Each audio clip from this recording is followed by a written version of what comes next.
Ma'am, sasabay daw po si Sir Gavin sa inyo mag-almusal. Good, para may kasabawang kumain.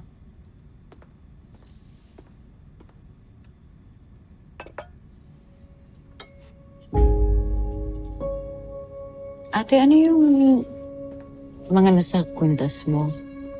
Ito po ma'am, scapular po. Yung isa.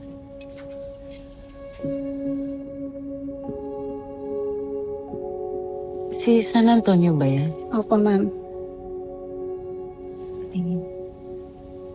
Ganda. Saan mo ito nakakuha? Ay sa simbahan po na nagmimilagrong santo ma'am.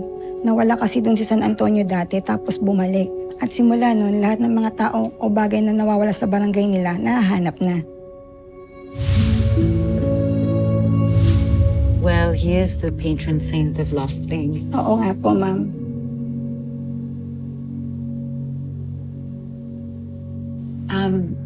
Ate, isang simbahan ba to? Sa barangay Tabang Lupa po, sa Baklaran. Pupunta po kayo. May nawawala po ba sa inyo? I'll take you. Talaga? Yeah. We play ball ng mga friends ko sa area na yun eh. So, I know the place. Okay.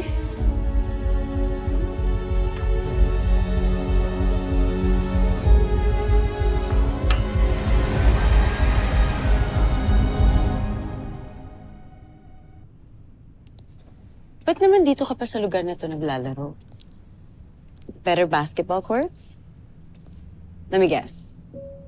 Prettier girls? No. Girl lang. Mm. I only have eyes for one. And yeah, she's always around here. Kaya pala. Ikaw, tita. What are you praying for? Closure, I guess? Para kasing nakakakuha ko ng mixed signals from the universe. I just want closure once and for all.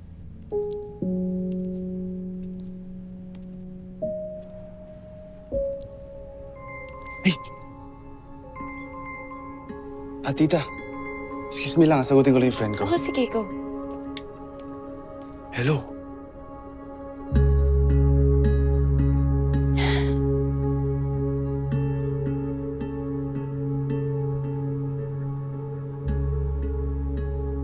Naniniwala po ako na kayo po ang makakapagbigay ng sagot na hinahanap ko. Kung talagang meant to be, gagawa po kayo ng paraan para magkita kami ulit.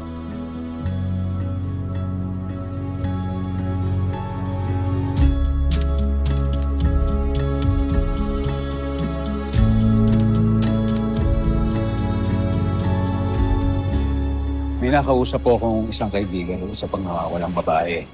Titignan po natin kung may pagkakapareho dun sa kaso ni Queenie, Pater. Yung kung meron, sigurado makakatulong sa atin yun. Wala pang balita ang mga pulis. Naku, Atoy. Halos araw-araw nagdarasal ako kay San Antonio. Maibalik sa atin si Queenie ng ligtas. Mangyayari po yan, Pater. Mangyayari yan. Halos hindi na ako makakain, hindi ako makatulog. Iisip ko sa... Ano ba nangyari sa batang yun? Pater, huwag maglala. Mangyayari po yan. Hindi po ako titigil hanggat hindi po siya may babalik sa inyo. Ano naman ito magkakasakit nito sa ginagawa? Ewan ko ba sa batang yan?